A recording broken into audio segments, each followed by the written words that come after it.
There's a lot of kids out there who need your help, and a donation could potentially save them.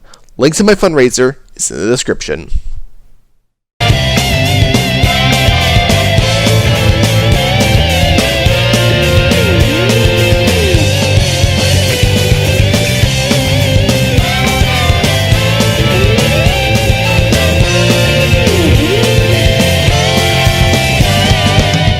I've become a lot more interested in talking about video game remakes in a journal because it's quite clear that they've become more popular nowadays than they've been in the past, and have gone to inspire new reimagined entries for franchises, and even some comebacks. Now, video game remakes have been around for a very long time, even going as far back to the days of old Atari consoles. But as technology continued to evolve, the core definition of a video game remake, rebuilding something completely, altered in meaning. It wasn't just a way to make arcade games run on other hardware that didn't hold as much power as their respective machines. It was now taking the idea of a previously established game and reconstructing it with new tech, and more often than not, a new art style, while potentially adding in new mechanics and even new content. In fact, now I think about it, the concept of a video game remake underwent as many new definitions and changes as it did in terms of movies. Fancy that! Not to mention, the way new hardware is optimized makes it hard to account for everything on older hardware. Despite many attempts, backwards compatibility became a much more difficult task to pull off for one console. Right, PS3? So the remake was the next best thing to get newer audiences into it, which is definitely a process that worked out for the better. In fact, I've grown fond of this remake trend, as it can prove to be a way to show just how much some devs have improved from older generations, and with enough work, some remakes can be on par with new installments in terms of quality. And while it seems to be the general consensus, there is an asterisk involved. This trend has become so widespread that, like anything, it can cause burnout. But there's also quite a few low points of this trend that just rub people the wrong way. Not to mention when you factor in remasters or just straight up ports, a lot of people have been blurring the line between a remake, a remaster, and a port for marketing purposes, which leads to expectations being put in the wrong place. So I'd like to go further into what works about this trend, what doesn't work, and what we can do about it going forward. And hopefully not need to remake this video within a few months' time.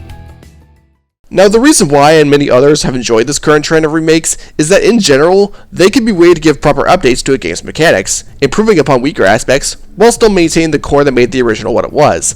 Like, even if the remake is incredibly faithful to the original, there's still a lot you can do with it, to a point where it can either feel completely new, or at least, be the superior version, both of which are desirable. We've seen this kind of remake all the way back as early as Super Mario All-Stars and Mega Man The Wily Wars. Both rebuilt their respective trilogies, plus lost levels, with a new art style to make it look on par with other games at the time, and added in some quality of life features to help out. Heck, in the cases of Mario 2 USA and Mario 3, they went a few steps beyond with their GBA versions.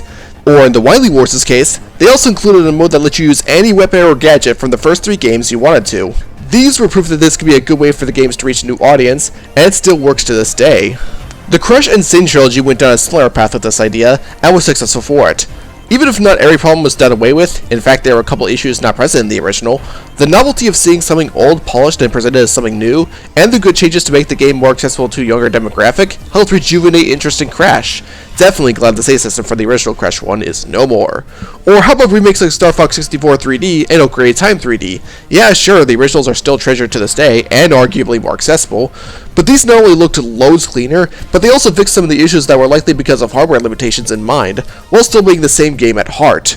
The retooled inventory system in Ocarina of Time, Star Fox 64 3D save system, and improved analog control, these really did make for what I think to be the superior versions. Heck, even the remakes of mainline Pokemon entries are always a highlight, since they not only update the games they're based on, but add in a lot more content, or even rework some things in general.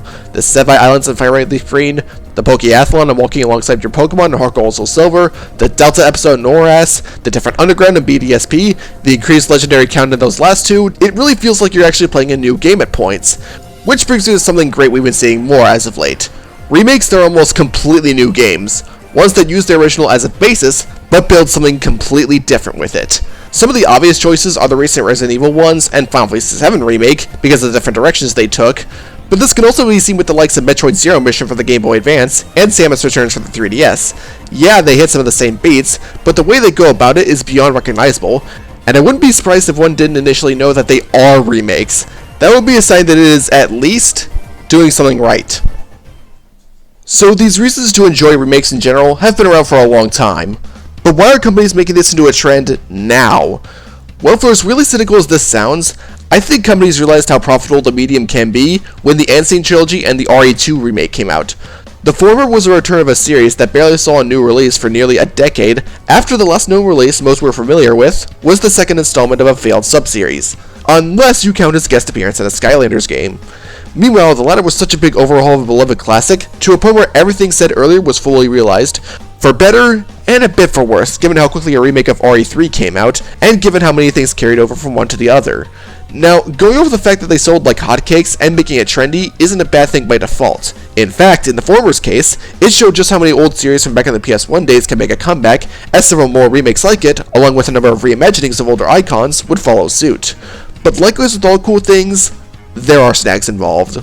As far as I'm aware, there aren't that many remakes that go the opposite direction, or barely try at all to update anything, although there are a select number of those, and they certainly do not help.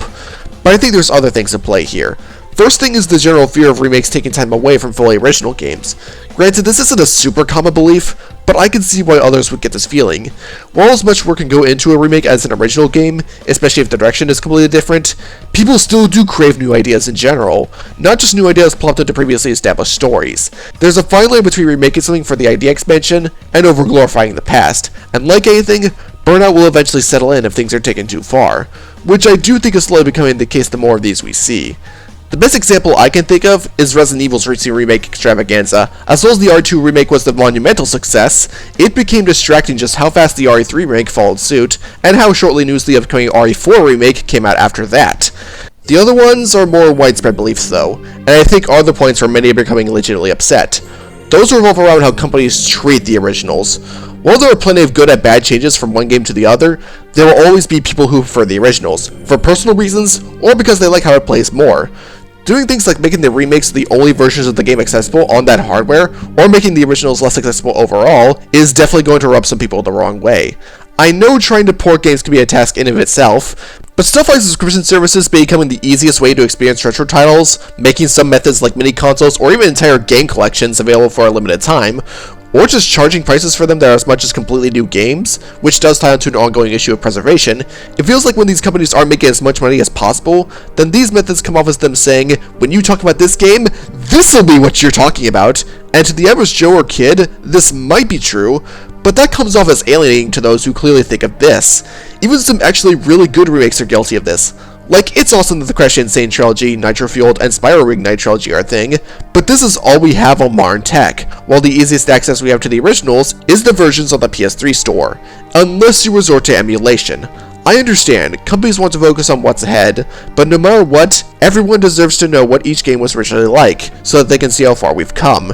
Treating games like this will only create further divisions between those who love history and those completely in the dark of past generations, which is never good. In that sense, I can see why some have grown to dislike this recent remake trend, let alone callbacks to the old days. Boy, as a Star Wars fan, this is sure sounding familiar. So, what can we do in this scenario? Well, for starters, I firmly believe that remakes can shine even brighter if we do have the originals to compare them to. Growth is always good, and we all deserve to look back on what a game was and how it has changed over time, as well as appreciate new things added in depending on what said additions are. This is not to say every game should always be preserved, because preservation is a different beast, but I do think we should be allowed to compare and contrast, and let audiences speak to one another over what they got sucked into. So I guess what I'm saying is, we should all share appreciations for both versions of a game, and encourage those in the higher ups to do the same, because the past and the future are important in their own ways. They should be treated as fairly as possible. Now, this won't fully mitigate the downsides, as how the companies speak about it is ultimately up to them, but we can keep the trend going, and it could potentially pave the way for a bright future for a ton of different games, while honoring the past. We've gotten several amazing remakes out of this trend, some loyal, some 100% brand new, some even capable of breathing new life into old franchises, and there will be plenty more on the way.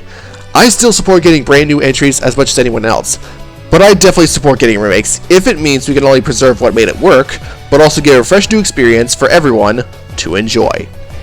I'm Light Gripper, and thank you for watching.